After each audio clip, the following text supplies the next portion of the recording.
Disclaimer, ये channel किसी भी तरह से कोई भी वायलेंस को प्रमोट नहीं करता और एजुकेशनल वीडियो तो ये बिल्कुल भी नहीं है, क्योंकि पढ़ाई लिखाई से हमारे घर कोई लेना देना है नहीं। तो मैं हूँ साइकिक और मैं जनरली एक एनी ट्यूबर हूँ जो कि बात करता है सारे एनिमे, मांगा और मानवा के बारे में। अभी मैं लिटरली ज़्यादातर बात कर रहा हूँ लुकिज्म पे, मैं आगे और भी एनिमे और मांगा पे बात करना चाहूँगा। तो मेरा 500 सब्सक्राइबर कंप्लीट होने वाला है, तो जो भी देख रहा है कृपया करके सब्सक्राइब कर दीजिए। UI Daniel versus the legend James Lee. इस वीडियो में एक टॉपिक ने एक बंदे ने कमेंट किया था, वो था ट्रिक बी प्लेस। तो मैं उसे शाउट आउट देना चाहूँगा। ये रहा मेरी तरफ से शाउट आउट ट्रिक बी। और हम लोग स्टार्ट करने वाले वीडियो, तो चलिए स्टार्ट करते हैं। James Lee the destroyer of first generation, जिसके नाम से फर्स्ट जनरेशन पूरा डरता है। पिंक बालों वाला जेम्स ली, जिसे हम डीजी के नाम से जानते हैं, वो एक के पॉप आइडल है। बट उसकी पास्ट की बात करें तो लोग उसके नाम से डरते थे, इतना ज़्यादा खौफ था उसके नाम में। तब वो अपने बाल रेड रखा करता था, बिल्कुल एक डीमन की तरह। उसे लोग लेजेंड इसलिए नहीं बुलाते थे क्योंकि वो बहुत ज़्यादा हैंडसम है, उसे लेजेंड इसलिए बुलाते थे क्योंकि उसने अकेले फर्स्ट जनरेशन को तबाह कर दिया था।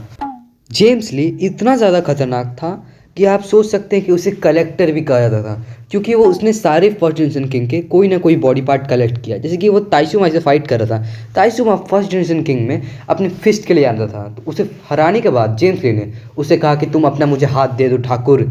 और नेक्स्ट सीन हमें दिखाया गया था जब वो फाइट कर रहा था किंग ऑफ भूसान से। किंग ऑफ भूसान जो कि अपने मूवमेंट स्पीड के लिए जाना जाता है, द आयरन फोर्ट्रेस उसे भी कहा जाता है, क्योंकि वो बहुत ही अच्छा बॉक्सर है, बहुत ही ज़्यादा उसका मूवमेंट स्पीड है। तो उसने कहा कि तुम मुझे अपना पैर दे दो ठाकुर। जेम्स ली जो कि one of the strongest fighters में से लुकिज्म में, और डैनियल पार्क जिसे हम UI मोड में सबसे स्ट्रॉन्गेस्ट कैरेक्टर लुकिज्म का कह सकते हैं, और दोनों पीक पर हैं। दोनों के पास है परफेक्ट बॉडी। क्या है ये परफेक्ट बॉडी? परफेक्ट बॉडी का राज चार्ल्स चॉय से जुड़ा हुआ है। मैं इसके लिए एक और पर्सनली वीडियो बना सकता हूं अगर आप लोग कमेंट करते हैं तो, कि परफेक्ट बॉडी है क्या, कहाँ से आई है, उसका रिलेशन चार्ल्स चॉय से है क्या। तो चलिए टॉपिक पर आते हैं। कहाँ था मैं बोल रहा था कि अगर जेम्स ली वर्सेस डैनियल पार्क में फाइट हुई तो कौन जीतेगा। डैनियल पार्क और जेम्स ली दोनों के पास है परफेक्ट बॉडी, बट डैनियल के पास एक ऐसी टैलेंट है जो जिससे जेम्स ली भी डरता है। वो टैलेंट है कॉपी टैलेंट। कॉपी टैलेंट इतना खतरनाक टैलेंट है कि जेम्स ली, गन पार्क सब उसे चाहते कि काश उनके पास वो टैलेंट होता। कॉपी मतलब वो किसी भी मार्शल आर्ट को देख के वो कॉपी कर सकता है, और परफेक्ट बॉडी के साथ कॉपी टैलेंट होने के कारण वो मार्शल आर्ट को देख के कॉपी नहीं करता, मास्टर कर लेता है। परफेक्ट बॉडी यानी कि उसकी जो बॉडी है पूरी तरह से परफेक्ट, सारी स्टैट उसके 100 है, यानी कि वो सबसे ह्यूमन में सबसे स्ट्रॉन्ग कैरेक्टर कहलाएगा। But James Lee perfect body को भी तोड़कर आगे जा चुका है, यानी कि उसने एक टाइप से स्पीड में 110 को अचीव कर लिया है स्टैट में। जैसे कि डैनियल की जो बॉडी है वो हर तरह से परफेक्ट है, 100 स्ट्रेंथ में, 100 स्पीड में। बट जेम्स ली स्पीड में 110 है, इसीलिए तो वो one of the fastest characters में से है लुकिज्म के। जिसकी एक सीन में दिखाया गया था कि ताइसुमा जो कि फर्स्ट जनरेशन किंग है वो भी उसके अटैक्स को नहीं देख पाता। वो बात अलग है कि वो इनविजिबल अटैक को यूज़ कर रहा था, फिर भी उसे नॉर्मल लोग चलते हुए भी नहीं देख सकते हैं। सबसे पहले हम लोग बात करेंगे हीट डैनियल या फिर क्रेजी डैनियल वर्सेस जेम्स ली। क्रेजी डैनियल, उसका हार्ट बहुत ही ज़्यादा तेज़ी से धड़कने लगता है और उसकी स्पीड बहुत ही ज़्यादा बढ़ जाती है, लेकिन उसका मार्शल आर्ट काफ़ी हद तक घट जाता है क्योंकि वो बहुत ही साइकोपाथ की तरह सोचने लगता है, सिर्फ आगे वालों को मारने की सोचता है। ये मोड हमें दिखाया गया था जब वो हडसन आन से फाइट कर रहा था तब। और दूसरी साइड है जेम्स ली जो कि स्पीड के लिए ही जाना जाता है। अगर इन दोनों में फाइट हुई तो जेम्स ली इन्हें ईजिली हरा देगा। लेकिन अगर फाइट हुई जेम्स ली की UI डैनियल से, UI डैनियल यानी कि डैनियल पर की तो दो बॉडी थी। सबसे पहले हम बात करेंगे ओरिजिनल बॉडी की। ओरिजिनल बॉडी में उसकी बॉडी परफेक्ट नहीं है। उसकी बॉडी परफेक्ट ना होने के कारण वो मूव्स को अच्छी तरह से कॉपी नहीं कर सकता है।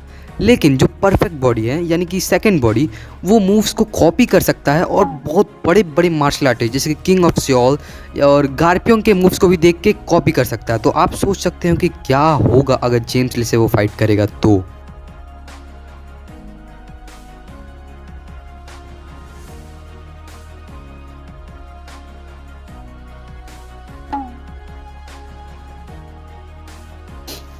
जेम्स ली को कहा जाता है कि उसी ने गार्पियोंग किम को मारा था।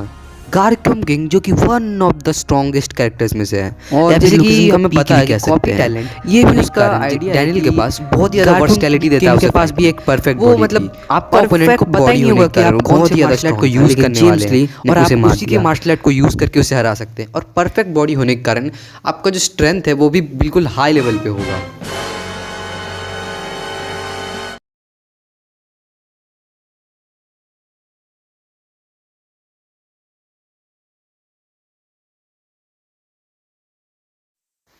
बट एक चीज़ मुझे बहुत ही ज़्यादा खड़कने वाली है, क्योंकि जो यूआई मोड है डैनियल का सेकंड बॉडी में, वो उसे कंट्रोल नहीं करवाता। वो बिल्कुल एक मशीन की तरह होती है, बिल्कुल एक किलिंग मशीन। उसके सामने जो भी आता है उसे वो मारने में लगाया जाता है और उसी अपने ओपोनेंट के हिसाब से वो अपनी स्ट्रेंथ को एडजस्ट करता है। लेकिन जो जेम्स ली है वो ऐसे ही बहुत ही ज़्यादा स्ट्रॉन्ग है, इतना स्ट्रॉन्ग है कि उसकी आईक्यू भी बहुत ही ज़्यादा है और मतलब लगभग में उसका टैलेंट बहुत हाई लेवल का है। उसका आईक्यू भी बहुत ज़्यादा है। की बात करें तो अगर वो किसी डैनियल और जेम्स डैनियल दोनों की बॉडी बिल्कुल परफेक्ट है तो स्ट्रेंथ दोनों का सेम होगा। डैनियल की बॉडी बंद हो जाएगी तो जेम्स ली या फिर वो उससे ज़्यादा होगा तो डैनियल पार्क से। उसके आईक्यू की बात करें जेम्स ली का मेरे ख्याल से डैनियल पार्क से काफ़ी ज़्यादा होगा, क्योंकि डैनियल पार्क एक असल में एक बच्चा है हाई स्कूल का।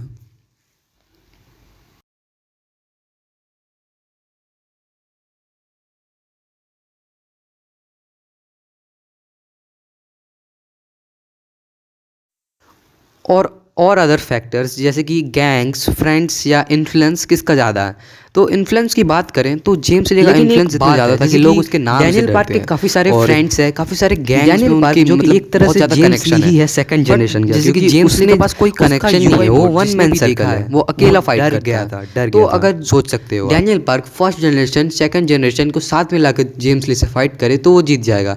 वैसे भी अगर हम बात करें तो यूआई डैनियल की मतलब दोनों अपने पीक कंडीशन में हो, प्राइम में, तो यूआई डैनियल थोड़ा सा ज़्यादा स्ट्रॉन्ग है क्योंकि उसका हमें तक कुछ बताया नहीं गया अभी भी। वो अपने ओपोनेंट के हिसाब से खुद को एडजस्ट कर। अगर हम लोग हैक्स की बात करें, हैक्स यानी कि सुपर नेचुरल एबिलिटीज़, तो सुपर नेचुरल एबिलिटीज़ में बात करें तो डैनियल पार्क के पास है यूआई मोड यानी कि अल्ट्रा इंस्टिंक्ट मोड। इसमें उसकी आंखें ब्लैक हो जाती है, वो डेथ के करीब चल जाता है। और दूसरी साइड जेम्स ली के पास है एक मार्शल आर्ट इनविजिबल अटैक, जिसमें वो अपने ओपोनेंट के ब्लाइंड स्पॉट से उसे अटैक करता है तो उसे लगता है, उसे दिखता ही नहीं अटैक। लेकिन अगर हम यूआई की बात करें तो अल्ट्रा इंस्टिंक्ट में वो बेहोश हो जाता है तो उसका कोई वीक स्पॉट रहेगा ही नहीं, तो फिर भी उसे कुछ पता ही नहीं चलेगा कि इनविजिबल अटैक आ कहाँ से रहा।